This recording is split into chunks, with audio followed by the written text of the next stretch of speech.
औरंगजेब भारत के इतिहास के पन्नों में दर्ज वह नाम है जिसके क्रूरता के किस्सों से आज भी लोग सिहर उठते हैं।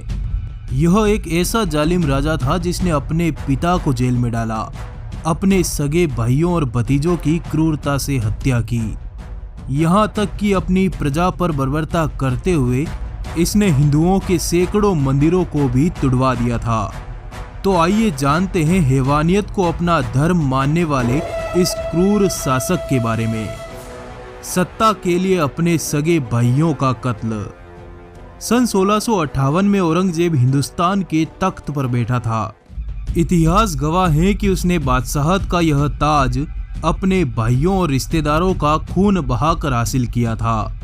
उसने सत्ता हासिल करने के लिए जहां अपने भाइयों दारा सिकोह और शाह शुजा का कत्ल करा दिया, वहीं अपने पिता शाहजहां को भी कैद दे दी।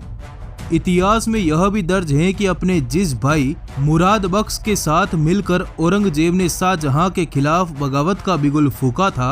हालांकि सत्ता हासिल करने के बाद उसने उस मुराद बख्श को भी मार दिया। अव्वल दर्जे का अय्यास और क्रूर।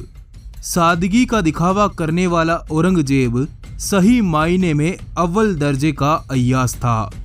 उसने अपने शासन काल में क्रूरता की हद पार कर दी। उसने हिंदू औरतों पर बहुत ही ज्यादा अत्याचार किए। इसका इस बात पर जोर रहता था कि हिंदुओं के मरने के बाद उनकी पत्नियां अपनी इज्जत बचाने के लिए आत्महत्या न कर सके, ताकि उसके हरम में नई नई औरतें आती रहे। उसने एक आक्रमणकारी की तरह देश को जमकर लूटा। रही सही कसर उसने जजिया कर के माध्यम से पूरी कर दी। मजहबी तौर पर था एक बड़ा कट्टरपंथी। औरंगजेब कितना बड़ा कट्टर शासक था, इस बात को इसी से समझा जा सकता है कि उसने हिंदुओं को दिवाली के अवसर पर आतिशबाजी चलाने से भी मना कर दिया था। हिंदुओं को शीतला माता, पीर प्रभु आदि के मेलों में इकट्ठा न होने का हुक्म दिया और हिंदुओं को हाथी घोड़े की सवारी करने से भी मना कर दिया गया। यही नहीं, उसने सभी सरकारी नौकरियों से हिंदू कर्मचारियों को निकालकर उनके स्थान पर मुस्लिम कर्मचारियों की भर्ती का फरमान भी जारी कर दिया था। हिंदुओं और सिखों का जबरन धर्म परिवर्तन।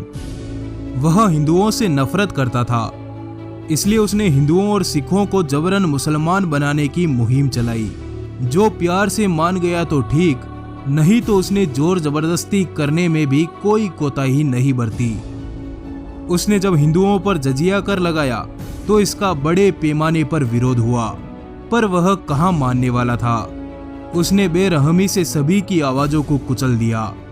इसके साथ साथ उसने मुसलमानों को करों में छूट दे दी, ताकि जो हिंदू अपनी निर्धनता के कारण इस कर को न चुका पाए और उन्हें जबरन इस्लाम ग्रहण करना ही पड़े।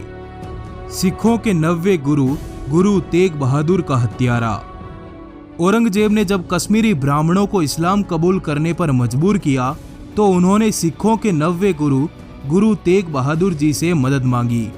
जब गुरु महाराज ने इसका विरोध किया तो औरंगजेब ने उन पर भी इस्लाम स्वीकार करने का दबाव डाला, पर गुरु तेग बहादुर जी नहीं झुके। उन्होंने कहा कि हम शीश कटा सकते हैं पर केस नहीं। यह सुनकर वह गुस्से से लाल हो गया और फिर उसने गुरु साहब का सर सबके सामने कटवा दिया। इस दिन को आज भी हिंदू और सिख त्योहार के रूप में याद करते हैं। न सिर्फ गुरु महाराज बल्कि औरंगजेब ने छत्रपति संभाजी महाराज को भी बड़ी क्रूरता और बेरहमी के साथ मारा था। ब्रज संस्कृति को खत्म करने की कोशिश। औरंगजेब ने ब्रज संस्कृति को खत्म करने के लिए ब्रज के नाम तक बदल डाले थे। उसने मथुरा को इस्लामाबाद, वृंदावन को मोमिनाबाद और गोवर्धन को मोहम्मदपुर बना दिया था। वह बात और है कि यह नाम ज्यादा प्रचलित नहीं हो सके, लेकिन कहते हैं ना कि ऊपर वाले की लाठी में आवाज नहीं होती। औरंगजेब पर भी ईश्वर की लाठी पड़ी। नतीजा यह हुआ कि जिस कृष्ण की संस्कृति को वह खत्म करने चला था, उसी संस्कृति की उसकी बेटी जेबू निषाद दीवानी हो गई और कृष्ण भक्त बनकर सबके सामने खड़ी हो गई। बड़ी तादाद में हिंदू मंदिरों को तोड़ा। औरंगजेब ने पहले तो हिंदू त्योहारों पर प्रतिबंध लगाया और हिंदू मंदिरों को तोड़ने का आदेश दिया। बनारस के विश्वनाथ मंदिर और मथुरा के केशवराय मंदिर को इसी के कहने पर तोड़ा गया। बाद में उसने तोड़े गए मंदिरों की जगह पर मस्जिद और कसाई खाने कायम करवा दिए।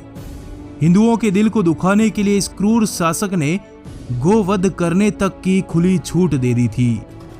छत्रपति शिवाजी महाराज के सामने हो गया था बोना। महाराष्ट्र के साथ इस निर्दयी बादशाह का बड़ा संघर्ष हुआ, जिसमें शिवाजी महाराज ने इसके हौसलों को पस्त कर दिया था। चूंकि हमारे छत्रपति शिवाजी महाराज का लक्ष्य भारत भूमि से विदेशियों के साम्राज्य को नष्ट करना था, इसी कारण उनके निशाने पर औरंगजेब आ गया। माना जाता है कि छत्रपति शिवाजी महाराज के राष्ट्रव्यापी कार्य से वह विचलित हो गया। शिवाजी महाराज ने उसके भेजे कई सेनापतियों को मार गिराया, इसलिए वह हमेशा उनके सामने जाने से डरता रहा। इस तरह खात्मा हुआ इस क्रूर शासक का। एक लंबा शासन करने के बाद उसकी मृत्यु दक्षिण के अहमदनगर में साल 1707 में हो गई। उसकी मौत को कुछ लोग तो सामान्य मौत मानते हैं, तो कुछ लोगों का यह मानना है कि वीर छत्रसाल ने अपने गुरु प्राणनाथ के दिए खंजर से औरंगजेब पर वार करके छोड़ दिया था। कहा जाता है कि गुरु प्राणनाथ ने उस खंजर पर कुछ ऐसी दवा लगाई थी कि उससे होने वाला घाव कभी सही नहीं हो। इससे घायल काफी समय तक तड़पते हुए दर्दनाक मौत मरे। औरंगजेब की कट्टर नीति ने इतने विरोधी पैदा कर दिए कि मुगल साम्राज्य का अंत ही हो गया। औरंगजेब को क्रूरता के लिए याद किया जाएगा। मंदिर तोड़ना, जजिया कर लगाना और सबसे बढ़कर भारतीय समुदाय पर अत्याचार करना उसका अक्षम्य अपराध है, जिसे कभी माफ नहीं किया जा सकता। यही वह बड़ा कारण था जिसने मुगल साम्राज्य को ही समाप्त कर डाला। तो धन्यवाद दोस्तों, इस वीडियो को लाइक जरूर करिएगा। आपका आभार, धन्यवाद, जुड़े रहिए।